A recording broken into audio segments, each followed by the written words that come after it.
अस्सलाम वालेकुम dear students. आज का हमारा टॉपिक क्लास फर्स्ट ईयर की बुक में से है और फर्स्ट ईयर के चैप्टर नंबर 4 और एक्सरसाइज 4.1 है और क्वेश्चन नंबर 1 है। जिस तरह चैप्टर के नाम से जाहिर है कि सीक्वेंस एंड सीरीज, जिसमें हमने किसी ख़ास सीक्वेंस को फाइंड करना होता है किसी सीरीज में। अब सवाल क्या कहता है? सवाल कहता है फाइंड द nth टर्म, यानी जर्नल। nth से मुराद है जर्नल टर्म, जिसमें मुझे अगर कोई भी नंबर चाहिए हो उस फॉर्मूले में, यानी उस जर्नल टर्म में पुट करने के बाद मेरे पास उस सीरीज का कोई भी टर्म आ जाए, तो मैंने वो nth टर्म और जर्नल टर्म को क्या करना है? फाइंड करना है of each of the following sequences. नीचे दिए गए हुए सीक्वेंसेस के जो भी सीक्वेंस है, जो भी तरतीब चल रही है, उसका जर्नल टर्म हमने फाइंड करना है। यानी कि जर्नल टर्म से मुराद हम ये ले सकते हैं कि एक फॉर्मूला है, हम एक फॉर्मूले को डिस्कवर करेंगे उस सीक्वेंस के अगेंस्ट, ताकि हम उस फॉर्मूले में सिर्फ नंबर को पुट करें, हमारे पास उस टर्म की वैल्यू आ जाए। मैं एग्जाम्पल से भी समझाऊंगा और इस सवाल पर भी फोकस करूंगा। तो आइए देखते हैं पहले वाली सीरीज को। यहाँ पर अगर आप देखें तो 2 है, 2 के बाद जो हमारे पास तरतीब बनती है वो 4 है, 4 के बाद हमारे पास क्या तरतीब बन रही है? 6 है। अब इसके हमने जर्नल टर्म यानी फॉर्मूला फाइंड करना है, जिससे हम लोग सीक्वेंस उस फॉर्मूले के जरिए से किसी भी टर्म को हम मालूम कर सकें। तो अगर हम देखें तो इनमें जो डिफरेंस है, जो फर्क आ रहा है, वो 2 का आ रहा है। अगर मैं इस टर्म को देखूं तो 2 आ रहा है, फिर अगर मैं इस टर्म को देखूं तो 2 के साथ 2 मल्टीप्लाई करेंगे, और अगर मैं इस टर्म को देखूं तो 2 के साथ 3 को अगर मैं मल्टीप्लाई कर दूं, और यहां पर अगर मैं 1 को मल्टीप्लाई कर दूं तो आंसर पर फर्क नहीं पड़ेगा। तो अगर देखा जाए इस 2 को हमने क्या बनाया? 2 into 1 यानी 2 मल्टीप्लाई बाय 1। और अगर देखा जाए 4 को मैंने क्या बनाया? 2 into 1, 2 into 2 बनाया। और इसी तरह अगर मैं 6 को देखूं तो क्या बन जाएगा? 2 into 3 बन जाएगा। तो इसका मतलब क्या हुआ कि ये जो 2 है, ये 2, ये मेरे पास सेम आ रहा है, ये मेरे पास क्या आ रहा है? सेम आ रहा है, ये मेरे पास सेम आ रहा है। जबकि ये वाली जो वैल्यू है, वो जो दूसरी वैल्यू है टर्म के साथ, वो बढ़ रही है। वो क्या हो रही है? बढ़ रही है। तो 2 सेम है, मगर जो नंबर है यहां पर ब्रैकेट में वो बढ़ रहा है। 1 था, यहां पे 2 आया, यहां पे 3 आया। ये तीनों जो नीचे मैंने टर्म्स लिखी है वो सेटिस्फाई कर रही है ऊपर वाली सीक्वेंस के टर्म्स को। तो इसका मतलब क्या हुआ कि अगर हम इसको nth टर्म यानी जर्नल टर्म तक लेकर जाए तो ये क्या हो जाएगा? 2 और n आ जाएगा। इसका मतलब क्या हुआ कि आपको कोई भी टर्म चाहिए हो, यानी मुझे 4 चाहिए, 4th टर्म चाहिए, ये पहली टर्म है, ये दूसरी टर्म है, ये तीसरी टर्म है, मुझे 4th टर्म चाहिए, तो मैं यहां पर क्या करूंगा? n की जगह 4 पुट कर दूंगा। सो 2 4 8। इसका मतलब क्या हुआ कि हमारे पास 8th टर्म बिल्कुल सही है। अगर मुझे 5th टर्म चाहिए हो तो मैं n की जगह क्या पुट कर दूंगा? 5, तो 2 5 10। इसका मतलब है हमारी सीक्वेंस बिल्कुल सही आ रही। तो इसका जर्नल टर्म हमारे पास क्या बन रहा है? 2n बन रहा है। अगर हम सेकंड सवाल पर चले तो इसी बुक का सेकंड, तो ये हमारे पास आंसर आ जाएगा, ठीक। तो यानी कि इसका जो nth टर्म है वो मेरे पास क्या आ जाएगा? 2n आ जाएगा। अगर हम सेकंड सवाल देखते हैं तो सेकंड सवाल में हमारे पास क्या है कि 1 का स्क्वायर, सेकंड टर्म क्या है? 2 का स्क्वायर, फिर उसके बाद क्या है? 3 का स्क्वायर, और आगे वो कह रहा है कि nth टर्म को मालूम कीजिए। किसको मालूम कीजिए? nth टर्म को। अगर इस सीरीज को देखी जाए तो 1 है, स्क्वायर है, 2 है, स्क्वायर है, स्क्वायर सेम आ रहा है, स्क्वायर सेम आ रहा है, जबकि नंबर जो है वो एक एक के डिफरेंस से बढ़ रहे हैं। तो इसका मतलब इसका चौथा टर्म क्या होगा? 4 का स्क्वायर। पांचवा टर्म क्या होगा? 5 का स्क्वायर। माजरत। छठा टर्म क्या होगा? 6 का स्क्वायर। इसका मतलब है कि नंबर बढ़ता जा रहा है। तो इसका जो nth टर्म होगा वो हमारे पास क्या होगा? n होगा, और जो सेम वैल्यू चल रही है उसको वो क्या है? 2 का स्क्वायर, 2 स्क्वायर है, यानी स्क्वायर 2 है, स्क्वायर चल रहा है। तो ये nth टर्म हमारे पास क्या आ जाएगा? स्क्वायर आ जाएगा। तो इसका nth टर्म n स्क्वायर, और ये हमारे पास ये वैल्यू आ गई। अगर हम इसके तीसरे सवाल को देखें, इसी सवाल के, तो वो हमारे पास क्या है? 3 है, 9 है, 27 है। अब इसके nth टर्म को मालूम करना है। सीरीज पर देखें, सीक्वेंस को देखें तो यहां पर ये 3 है, ये 9 है जो कि 3 के टेबल में आता है, 27 भी 3 के टेबल में आता है। तो इसको अगर मैं देखूं तो ये 3, ठीक, इसको अगर मैं मल्टीप्लाई करूं 3 से तो ये 3 3 जा क्या आएगा हमारे पास, 3 3 जा 9 आएगा। और अगर हम इस तीसरी वैल्यू पर हम गौर करें तो ये क्या आ जाएगा, 3 and 3 और 3। तो इसका मतलब क्या हुआ, यहां पर एक 3 है, यहां पे 2 3 हो गए मल्टीप्लिकेशन में, और यहां पर 3 3 हो गए मल्टीप्लिकेशन में। तो इसका मतलब है कि अगर नेक्स्ट नंबर होगा तो वो क्या होगा कि 4 3 होंगे। कितने, 4 3। अब हम इसको क्या करते हैं, समअप से मुराद हम इसको क्या करते हैं, समराइज करते हैं। तो इसका मतलब क्या हुआ कि यहां पर 3 की पावर 1 है, यहां पे 2 3 थे तो 3 की पावर 2 हो गया, यहां पर 3 3 थे तो इसका मतलब है 3 की पावर 3 हो गया। और इसका मतलब क्या है कि अगर चौथा टर्म होता तो 4 3 होते तो 3 की पावर 4 आ जाता, एंड सो ऑन। तो इसका nth टर्म क्या बनता, जो हमारे पास वैल्यू सेम है वो क्या है 3, और जो वैल्यू बढ़ रही है वो क्या है 1, 1 के बाद 2, 2 के बाद 3, 3 के बाद 4। तो nth यहां पर क्या आएगा, n आएगा। तो इसके जो nth टर्म है वो हमारे पास क्या है, 3 की पावर n है, 3 की पावर n है। डियर स्टूडेंट्स, अगर हम इसके चौथे सवाल पर गौर करें तो चौथा सवाल हमारे पास क्या है, 1/2, 2/3, 3/4 और 4/5। अगर हम इस टर्म के न्यूमरेटर पर गौर करें तो क्या है, 1 है। दूसरे टर्म के फिर यानी कि न्यूमरेटर से मुराद डिवीजन के ऊपर वाले हिस्से के ऊपर गौर करें तो क्या है, मेरे पास 2 है, फिर 3 है, फिर 4 है। ये नंबर्स मेरे पास कंटिन्यूसली बढ़ रहे हैं एक एक के साथ। तो इसका जो nth टर्म होगा वो मेरे पास क्या होगा, n होगा, देन डिवाइड। और अगर हम नीचे वाले पर गौर करें तो 1 नहीं है बल्कि क्या है, 2 है। तो 2 है, फिर 3 है, फिर 4 है, फिर 5 है, ये बढ़ता जा रहा है। तो ये कैसे आएगा कि अगर मैं इसको ऊपर वाले 1 है, 1 को प्लस कर दूं 1 में तो क्या आ जाएगा 2, और ये ऊपर 2 है तो 2 को प्लस कर दूं 1 में तो कितना आ जाएगा, 3 आ जाएगा। ऊपर वाला 3 है, 3 को प्लस कर दूं 1 में तो क्या आ जाएगा, 4 है। ऊपर वाला क्या है, 4 है, तो 4 को प्लस कर दूंगा 1 में तो क्या आ रहा है, क्या आ रहा है मेरे पास 1 आ गया।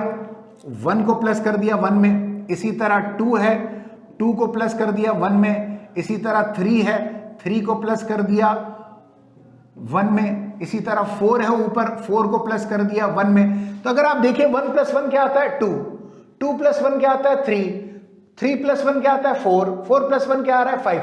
तो इससे क्या पता चला, अगर मैं यहां से मिटा दूं, यहां पर लिखना चाहूं तो n आ गया। जैसे मैंने आप ऊपर समझाया था कि ये तो सीक्वेंस चल रही है 1 2 3 4 और n टर्म क्या आएगा n। मगर यहां पर क्या है कि n है, सॉरी 1 है, फिर 2 है, फिर 3 है, फिर 4 है, तो यहां पर क्या आएगा n, और इसके साथ प्लस क्या हो रहा है 1, तो ये क्या आ जाएगा +1। तो इस सीरीज का जो nth टर्म है वो मेरे पास क्या आ जाएगा, n / n+1, जैसे आप देख सकते हैं। ठीक, अगर अगला सवाल पे देखें पार्ट 5 पे, पार्ट 5 सवाल क्या है कि 1 है, -1/3 है, देन 1/9 है, एंड देन मेरे पास क्या है -1/27 है। तो डियर स्टूडेंट्स, पहली वाली वैल्यू के साथ जो साइन है वो प्लस है, देन फिर सेकंड वैल्यू के साथ माइनस है, फिर प्लस है, फिर माइनस है। तो इसका मतलब कुछ ऐसा इससे हमें इंडिया ये मिल रहा है कि हमारे पास यहां पर क्या है कि इवन पावर, ऑड पावर, और फिर इवन पावर, और फिर ऑड पावर हो सकता है। क्योंकि ऑड पावर होगी तो बेस के साथ माइनस रहेगा, इवन पावर होगी तो बेस के साथ माइनस खत्म हो जाता है। तो ये एक चीज हमें क्यों मिल रहा है, क्यों से मुराद हमें एक जिसे कहते हैं इंडिकेशन, इशारा मिल रहा है कि यहां पर पावर का गेम है, जिसकी वजह से प्लस माइनस चल रहा है। दूसरा, अगर आप देखें तो यहां पे 3 है, देन अगेन मेरे पास 9 है जो कि भी 3 के टेबल में आता है, देन अगेन मेरे पास क्या है 27 है। तो लास्ट हमने जो किया था कि 3 था, 9 था, 27 था, तो वो उसकी सीरीज किस तरह बन रही थी, 3 की पावर 1, 3 की पावर 2, 3 की पावर 3, 3 की पावर 4 और 3 की पावर n बन रही थी। तो यहां पे भी कुछ इसी तरीके से हो रहा है। तो अगर मैं इसको देखूं तो, और यहां पर चूंकि डिवाइड में वो नहीं है, 3 नहीं है, तो हम इसको क्या करेंगे 1/3 के साथ माइनस लगा देंगे और क्या करेंगे 1 - 1 कर देंगे। ठीक, फिर उसके बाद माइनस लगा देंगे 1/3 और फिर क्या करेंगे 2 - 1 कर देंगे। ठीक, फिर उसके बाद फिर -1/3 ब्रैकेट में और 3 - 1 आ जाएगा। फिर इसके बाद -1/27 और फिर क्या करेंगे 4 - 1। एक टर्म यहां पे 1 2 3 4 टर्म है, हमने 1 2 3 4, हम एक अपनी तरफ से एक और टर्म लेते हैं, इसको 3 करना है, -1/3 ब्रैकेट में 4 के बाद क्या आता है 5 - 1। अब डियर स्टूडेंट्स देखा जाए तो यहां पर माइनस से पहले 1 2 3 4 5 चल रहा है, यानी कि एक एक नंबर बढ़ रहा है। तो इसका जो nth टर्म होगा वो क्या होगा, यहां पर माइनस से पहले n आएगा। तो अगर हम इसको आगे लेकर जाते हैं तो ये हमारे पास क्या आएगा -1/3 होल पावर, यहां पर n आ जाएगा। ठीक, क्योंकि सेम मेरे पास -1/3 सेम है, -1/3 सेम है, -1/3 सेम है, -1/3 सेम है, -1/3 सेम। तो nth टर्म में भी जो चीज सेम चल रही है उसको चलाना है। -1/3 सेम आ गया और चूंकि 4 आप देखेंगे 1 2 3 4 5 बढ़ रहा है, तो लास्ट तक क्या जाएगा n जाएगा। और फिर देन -1 सेम है, -1 तो यहां पर फॉर्मूले में भी हम क्या लगाएंगे -1। अब हम देख लेते हैं कि वाकयातन जो सीरीज हमने बनाई है यहां से निकाली है वो सही आ रही है। अगर मैं 1 - 1 करूंगा तो ये हमारे पास क्या आएगा 0, क्या आएगा 0। अगर मैं 2 - 1 करूंगा तो यहां पर हमारे पास क्या आएगा 1 आएगा। अगर मैं 3 - 2 करता हूं तो ये हमारे पास क्या आएगा 2 आएगा। अगर मैं यहां पर -1/3 करता हूं होल पावर 4 - 1 तो क्या आता है 3। ये चूंकि यहां पर नहीं था तो हम लोगों ने इजाफी ले लिया, तो हम यहां पे भी लेते हैं, तो -1/3 होल पावर 4 आ जाएगा। अब 0 किसी भी नंबर की पावर 0 आ जाए वो हमेशा क्या होता है 1 होता है। तो ये क्या आ जाएगा 1। पावर ऑड है, बेस के साथ माइनस है, तो 1 बेस के साथ माइनस रहा और 1/3 आ गया। पावर इवन है, माइनस खत्म, 1 की पावर 2 1 आता है, 3 की पावर 2 9 आता है। पावर ऑड है, बेस के साथ माइनस रहेगा, 1 की पावर 3 1 आता है और 3 की पावर 3 क्या आता है 27 आता है। 3 को 3 दफा मल्टीप्लाई करेंगे तो क्या आएगा 27। तो अगर आप देख रहे हैं इस तरह से हमने अपने सीरीज को वापस से रिट्राइव कर लिया, तो इससे क्या पता चला कि हमारे अगर जो सीरीज हमने बनाई थी, जो सीक्वेंस हमने फॉर्मेट जिसका बनाया था उससे हमारे आंसर बिल्कुल सही आ रहे हैं। तो इसका मतलब है कि हमारा nth टर्म भी सही है और -1/3 जो सेम है वो आएगा। देन जो नंबर्स बढ़ रहा है वो n आएगा एंड देन -1।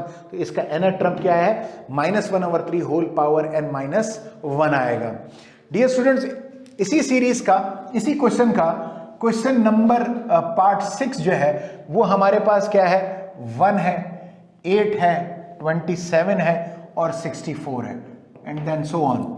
अब इसकी हमने nth टर्म मालूम करना है। हमने क्या मालूम करना है nth टर्म मालूम करना है।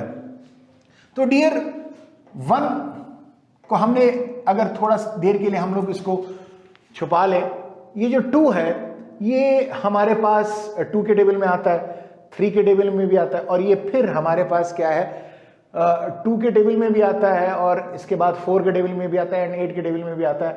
मगर अगर देखा जाए तो ये 2 जो है वो 2 की पावर 3 है, ठीक। और अगर 27 को देखा जाए तो ये 3 की पावर 3 है और इसी तरह अगर आप 64 को देखते हैं तो ये 4 की पावर 3 है।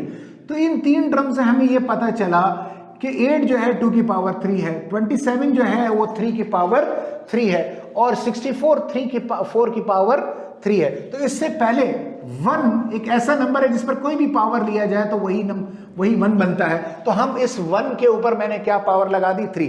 तो अब देखिए सीरीज में हमारे पास जो चीज सेम है वो nth टर्म में भी सेम आएगी, मगर जो चीज बढ़ रही है 1 है, 2 है, 3 है, 4 है, सीक्वेंस से नंबर जा रहा है तो इसका nth टर्म n होगा। तो डियर स्टूडेंट्स ये हमारे पास क्या आ जाएगा, n। जो चीज सेम है यानी पावर 3 सेम है तो n की पावर 3 आ जाएगा। अब इसमें से कोई भी टर्म हम मालूम करना चाहे तो हम आसानी के साथ मालूम कर सकते हैं। यानी 64 है, 4 टर्म्स है, 4 की पावर 3 कर दिया तो 64। अगर हम 5वीं टर्म मालूम करना चाह रहे तो 5 की पावर 3 125 आएगा। डियर स्टूडेंट्स उम्मीद करता हूं कि 4.1 एक्सरसाइज का ये जो सवाल है nth टर्म को मालूम करने के लिए वो आसानी से आपको समझ में आया होगा। अगर इस सिलसिले में कोई ऐसी मुश्किल आ रही हो किसी भी सवाल में तो आप ज़रूर हमें कमेंट सेक्शन में मेंशन कीजिए, हम उसके ऊपर भी वीडियो बनाएंगे। और इस किस्म की मज़ीद वीडियोस को देखने के लिए हमारे चैनल को सब्सक्राइब कीजिए, वीडियो को लाइक कीजिए, कमेंट सेक्शन में हमें सपोर्ट कीजिए, हमसे पूछिए हेल्प के हवाले से मैथमेटिक्स के, और वीडियो को शेयर कीजिए ताकि बहुत सारे लोग इस तरह के से मैथमेटिक्स से मुस्तफ़ीद हो सके। अस्सलामु अलैकुम।